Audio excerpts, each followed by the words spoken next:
My in-laws always said I was just temporary. They never remembered my birthday, called me by my wrong name, and always said, "She's still here?" One day, at a family gathering, they all toasted my husband's ex, calling her the one who got away. I didn't cry. I just stood, raised my glass, and said, "Funny you say that, because she's the one he called last night, begging her to take him back." I met Scott in Louisville, Kentucky. We were both working downtown. Me in accounting, him in marketing. He was funny, charming, said all the right things. For the first 6 months, it felt like something real.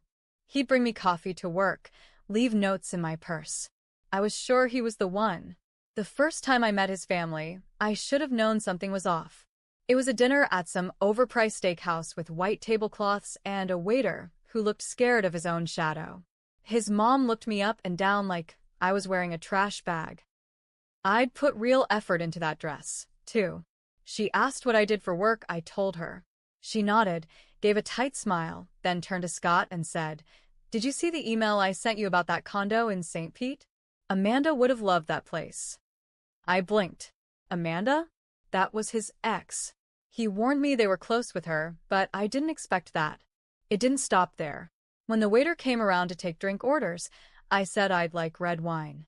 His mom leaned over and said, "She'll have white." Not a question.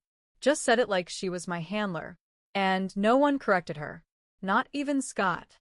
I shot him a look and he just shrugged like, "It's not worth it." They called me the wrong name twice that night. Rachel and then Rebecca. I didn't correct them either. Thought maybe it was just nerves, or they'd had too much to drink. But they never tried to learn my name. Not even after we got engaged. At the engagement dinner, just us, his parents, and his sister Maureen, they gave a toast. Well, his mom gave a toast. She stood up, raised her glass, and said, "To Scott, our son, our pride. You've always had a good head on your shoulders." Then she glanced at me. "And Riley, I'm sure you'll be a great support." Support. Like I was a walking emotional crutch. They didn't ask about the wedding plans. Didn't offer to help. His mom even said, "You two should just elope. Saves everyone the trouble." She said it with a laugh, but no one else laughed. Not even Maureen. We got married anyway. Small ceremony, just a few friends and my side of the family. His parents showed up late and left early. They didn't bring a gift. Not even a card. After the wedding, it got worse. When we moved into a little place in Crescent Hill, I was so proud of it. It was small, sure, but it was ours. First house together. His dad walked in, looked around, and said, "This is just temporary, right? You're not settling here?" Scott didn't say a word. He never stood up for me. Not once. Every time we saw them, they talked about Amanda. His ex. The one who'd been around for years before me. She was a lawyer, from money, went to Vanderbilt. She and Scott broke up 2 years before we met, but you'd think they were still together the way his family talked. Amanda used to love this place. Amanda always made the best lemon bars. Remember when Amanda surprised us at Christmas with matching pajamas? His mom kept a framed photo of Amanda and Scott in the living room. It was in the background of every Zoom call they did with us. One day I asked about it. She said, "Oh, that's just a good picture of him. He looks so happy there." I said, "Yeah, with his ex." She didn't even blink. Well, she was a big part of his life. Some things you don't forget. Maureen was worse. She gave me backhanded compliments. "You're so independent." Amanda was always so clingy. "You're the opposite." Or, "You're not into makeup, huh?" That's refreshing. Amanda was always so polished. Everything she said made me feel like I didn't belong.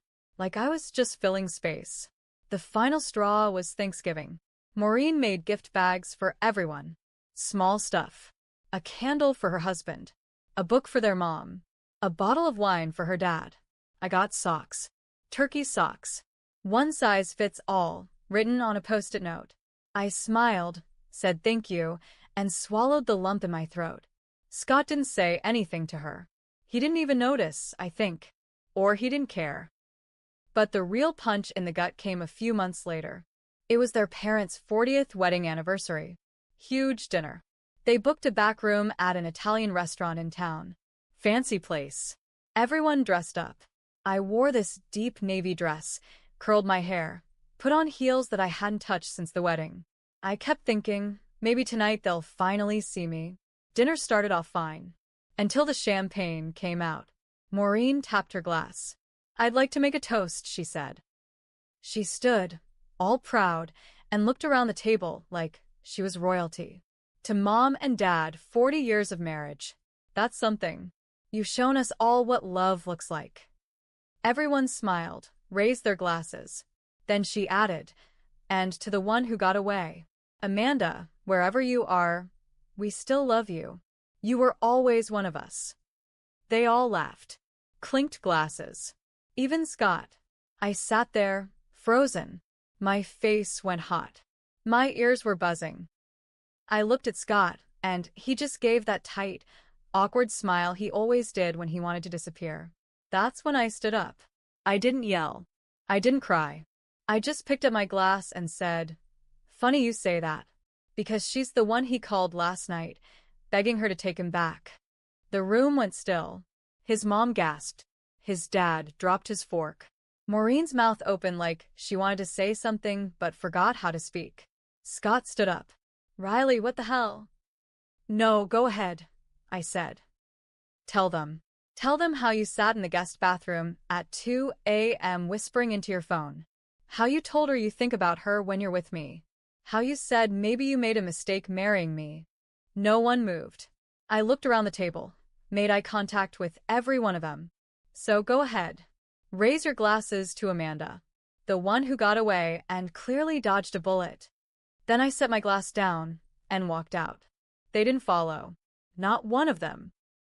I didn't cry until I was back in the car, parked under a streetlight. And even then, it wasn't a sad cry. It was something else. Something that felt like release. Later that night, Amanda messaged me. "Good for you," she wrote. "I blocked his number weeks ago. I just forgot to tell him." I didn't go home that night. I drove to a motel off I-64 and checked in with what little cash I had in my wallet. I didn't even take off my dress. I just sat on the edge of that bed and stared at the wall for hours. My phone buzzed nonstop. Scott called 8 times. Texted even more. "What the hell was that? We need to talk. You're overreacting. Come home. Please." I didn't answer. Around 3 a.m., he stopped trying. Then the text changed. "I'm sorry." I don't even remember calling her. I had too much to drink. "Can we start over?" Too late. I stayed at that motel for 2 nights. On the 3rd morning, I called in sick to work and drove back to our house. When I walked in, the kitchen was clean, candles lit. He was sitting at the table like he was in a magazine spread, fresh coffee, fresh shave, button-down shirt. Playing the good husband look. "You left your charger," he said like nothing happened. I didn't sit down. "You're pathetic," I said. "Calling your ex behind my back and still trying to play the victim." He stood up, looked like he wanted to fight it. "I wasn't trying to get back with her." "Oh, really? Then why'd you tell her you were miserable with me?" Silence. That's when I said it. "We're done." He stared at me, like he couldn't believe it. "You're leaving me? Over this? This?" I laughed. "You mean years of your family treating me like dirt while you stood there and watched? Or are you chasing your ex while I slept in the same house as you?" He followed me upstairs. "Riley, don't do this. Let's just talk. You're mad. That's all." But I wasn't mad. I was done. I packed 2 bags. He tried to stop me, grabbed my arm in the hallway. Not hard, but firm. "We can fix this," he said. I pulled away. "You never tried to fix anything when they tore me apart for years. You never once told your family to stop disrespecting me." He didn't argue that. He couldn't. I moved in with my cousin in Germantown that week. Filed for divorce 2 weeks later. Here's where things got even messier. A friend from work, Ashley, called me one afternoon. "Hey," she said, "I don't know if this is your business or not, but did you know Scott's mom posted something weird on Facebook?" I didn't even have her on Facebook. I blocked most of them after that night. Ashley read it to me. Some women just can't handle being second best. Luckily, our son's heart still knows who the real one is. Hashtag family first, hashtag true love waits. I nearly dropped my phone. Then, my mom called me. She was livid. She sent your aunt a message. Said you were unstable. That you made up that phone call to Amanda. They're trying to flip it on me? I asked. Oh, honey, my mom said. They're not trying. They already have. Your aunt said people are reaching out, asking if you were drinking, if you imagined it. That night, I got a text from Amanda again. Short but important. Scott messaged me again. I didn't reply. Just wanted you to know. I was furious. I went back to that house one last time. Not to talk. Just to drop off the rest of his crap and leave the key. But he was home. He opened the door like he'd been waiting. You made me look like a monster, he said. You did that yourself. I lost my job, Riley. I paused. What? My boss saw the Facebook stuff. HR got involved. Said it's unprofessional. They said I created a hostile environment. That should have made me feel something. It didn't.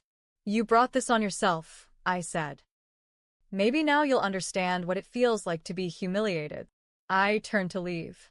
But he said something I didn't expect. You think you're the victim here, but you're not. You married into a family who never wanted you. That's on you. That stopped me cold. Then I smiled. You're right. I should have left a long time ago. And I did. But I wasn't done yet. A week after that last confrontation, I got a letter in the mail. No return address. Just my name, written in tight, neat handwriting. Inside was a wedding photo. Me and Scott, smiling under the old maple tree where we said our vows. Across the bottom, written in red ink, this could have been forever. Too bad you ruined it. No signature. No note. At first, I thought maybe it was Scott trying to guilt me. But the handwriting didn't match anything I'd seen from him. Then I remembered his mom always sent handwritten Christmas cards. Her handwriting was almost identical. Tight loops. Clean lines. Too neat. I showed it to my cousin. She narrowed her eyes and said, "That's psycho behavior." So, I took it to a lawyer. Not for the letter. For the divorce. I wanted it clean, fast, and done. But when we got into it, turns out Scott had more surprises up his sleeve. My lawyer called me into her office one morning and said, "We've got a complication." Apparently, Scott had opened a joint credit card 2 months before the blow-up. Without telling me, he listed me as a co-signer. $6,000 in charges. Watches, clothes, hotel stays, and one charge from a spa in Atlanta. Atlanta. I said out loud, confused. Then it hit me. Amanda lived there. I texted her. Did you see Scott recently? She responded quick. No. But he texted me about meeting up in Atlanta. I said no. Haven't seen him in years. So then who the hell was the spa trip with? That question kept me up for days. Meanwhile, his family kept going.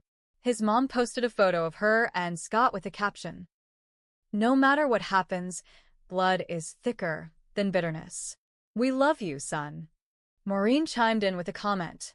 Some women can't handle the heat. That's why Amanda was always the real one.